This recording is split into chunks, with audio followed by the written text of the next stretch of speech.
Greetings, colleagues and members of the ATA Chinese Language Division. Welcome to another episode of our fantastic CLD podcast. As you all know, we are gearing up for the big event of our association, the 63rd Annual Conference in Los Angeles. That is from October 12th to the 16th of this year. Every year, our division invites the best and the brightest professional in the TNI area as our distinguished guest speaker to give a rather extensive and in-depth talk about certain topics that are of utmost interest to our members. This year, our distinguished guest speaker is Mr. Joe Sahleen. Joe Sahleen is an engineer manager at Spotify, which I am sure a lot of you are very familiar with. It is one of the largest music streaming service providers, offering recorded music and podcasts in over 180 countries. And that is where Joe comes in. At Spotify, Joe focuses on the internationalization and localization of the audio platform, so people from these 180 plus countries are able to enjoy the service it offers.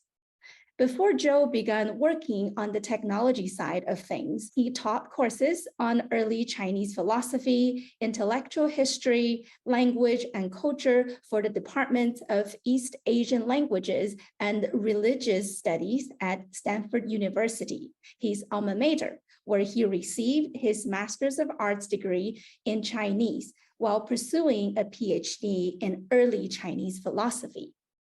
Joe is an expert and a big fan, if I may say, in the classical Chinese language and has translated and edited several early Chinese texts, including 论语, 韩非子, 庄子, 老子, 道德经. If I may call Joe's talk at our conference the main dish, what we have today would be the appetizer by Joe himself. We want to tease your interest just a little bit, not too much, just enough to get you ready for the main talk that Joe is going to give on software internationalization and localization. So hello, Joe, and welcome. Hello, thank you for having me. It's great to be here. Wow, what a fascinating background you have. On one hand, you are an enthusiastic and, if I may say, a lifelong student of classical Chinese, early Chinese philosophies and thoughts, something that have been around for thousands of years.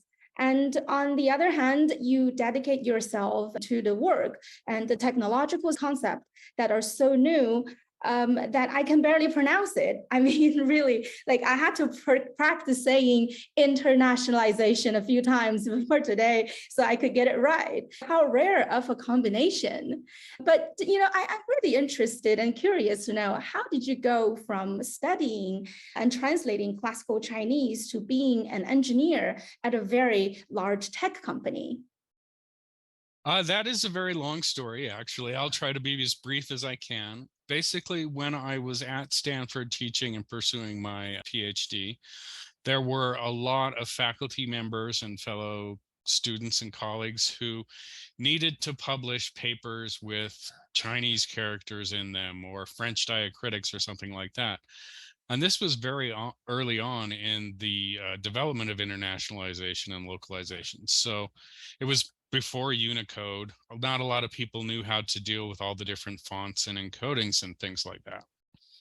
So I actually paid part of my way through school by working as what they called an expert technical partner for the Division of Languages, Cultures, and Literatures at Stanford. And that's where I first became interested in how the two fields of language and technology intersect.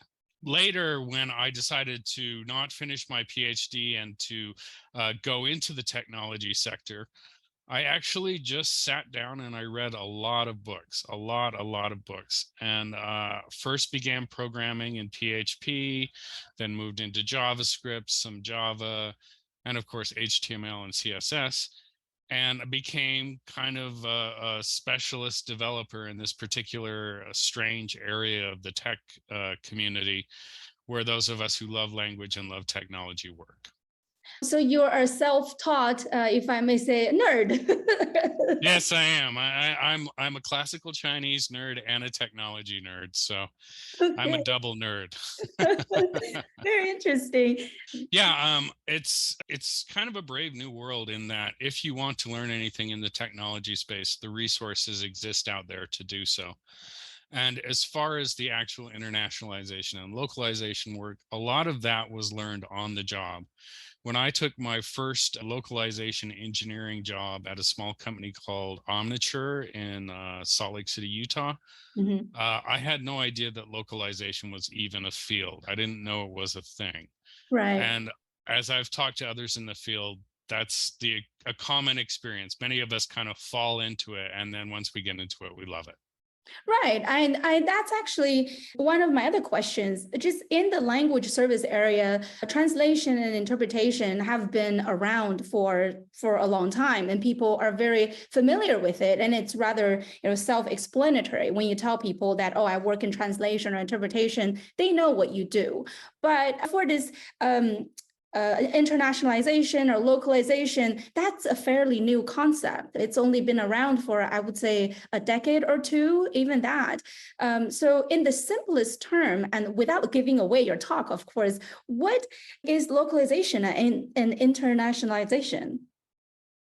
Okay, so localization is the process of adapting a product or service, in my case, software, to a particular local market, which involves making sure it is accessible in the correct language, that it follows the formatting conventions of the region in which the market is located, and that it provides a high quality, engaging experience for the user.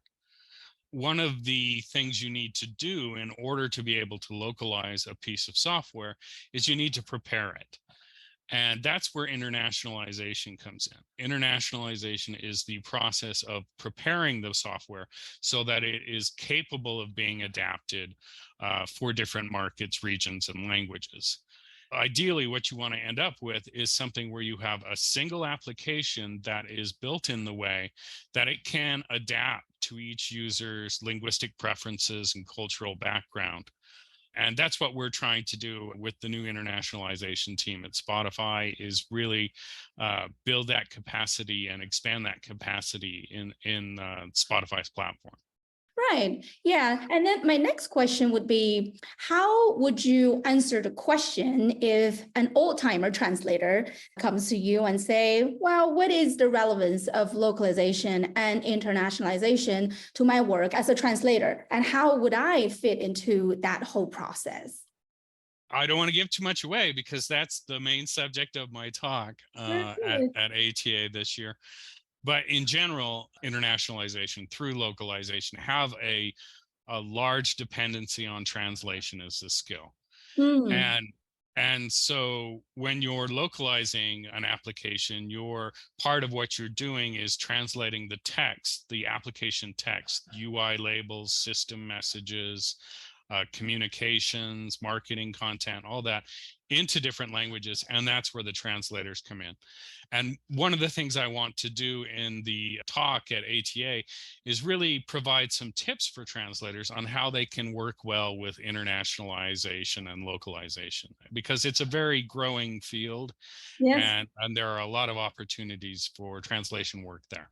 Oh, great, great. I very much look forward to your talk. I know that a lot of translators have been doing this work when it was still paper dictionary time. And now we have Google Translate, we have machine translation, we have these memories, and technologies are just revamping itself. So I think it's really helpful to get on the wagon, if you will, and then just to understand what the general trend is and then not be left behind. So I think this talk is coming in a very good time to create that awareness in a lot of us who are still a bit foreign to the whole concept of technology and translation.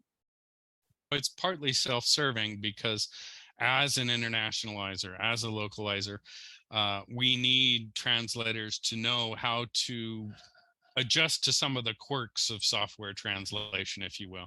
Right. And so one of the main focuses of the talk will be on what those quirks are and how translators can deal with them the best. Fantastic. So now let's shift gear a little bit to your Chinese background. What got you interested in early Chinese philosophy and thought? And like, how did you become interested in it? It's actually very strange because when I was about 12 years old, I tried to teach myself Chinese Mm. just with a book from the library. And as anyone can tell you, that's impossible. Um, so then it was sort of like in the back of my mind the whole time I was growing up. And when I went to university, there is a language requirement to get your bachelor's degree. And I thought, well, this is the perfect chance to resume that interest. And so I started taking Chinese and I really just fell in love. And I fell in love with the language, I fell in love with the culture, I fell in love with the ideas. And as when I was starting out in the area, my interest was primarily in the language. I loved the way it worked, the way it was symbolic and very syntactically Mhm, based, I mean. mhm. And as I began studying more about how the language worked, that's when I started reading more of the classical texts. And reading those texts, I really got interested in them and decided to switch over and make that my specialization. Very cool. If you have to choose, what is the most significant ancient Chinese wisdom or teaching to you? And do you apply it in your career? I do apply it in my career. It's kind of more a more general idea, I guess, comes from the Lunyu or the Analects. And this is the idea that you shouldn't worry about whether or not you have an official position or a good post, a meaning in your life or something like that. Instead, you should worry about what it is that makes you capable of being appointed to one. Mhm. And you shouldn't worry that other people don't know who you are. You should focus on making yourself worth knowing. And so that's something I apply generally in my life, and that I think, it's kind of that if it's to be, it's up to me mentality, where there are aspects of your career and your life that are just accidental and fated, but you have to be prepared to take advantage or to deal with those changes in your life as they come along. I like that. Thank you for sharing that. That's great. Now, one last question. It's a bit of a trivia question. I Okay. found out that Spotify's Chinese name is 声田，声音的 Mm, 声，田地的田, mhm. which means sound field or field of sound.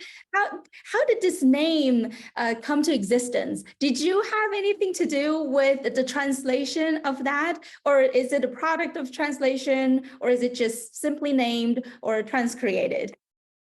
That was actually before my time that the Chinese name for Spotify was developed. However, I do know that a lot of times in Western companies that are expanding into East Asian cultures, rather than simply try to transliterate it, they try to somewhat transliterate it and somewhat make it something that has significance and meaning in the target language. And I think that's the case here. It's kind of a strange word if you think about it in Chinese, but we also rely heavily on in-market offices and creative and editorial teams to produce that kind of content. So for us, it's not simply translating from English into Chinese. It's really about developing local value for the Chinese market. And I imagine that is something the localization team has to focus on as well. It's not Right. just the simple conversion of language from one to another, but really it has to apply the meaning within the cultural context. So the local users will get a very holistic experience when using that software or the service.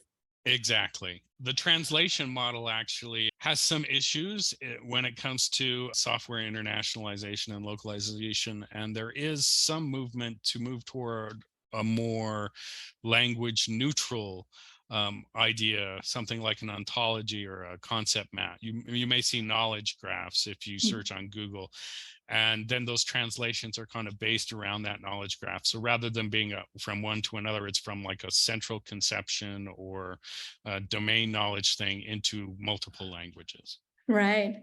Well, we don't want to give too much away, of course. Right. And I really appreciate, Joe, for the time you spent with us and giving us that preview. And I look forward to meeting you in person in October in Los Angeles. Looking forward to it too.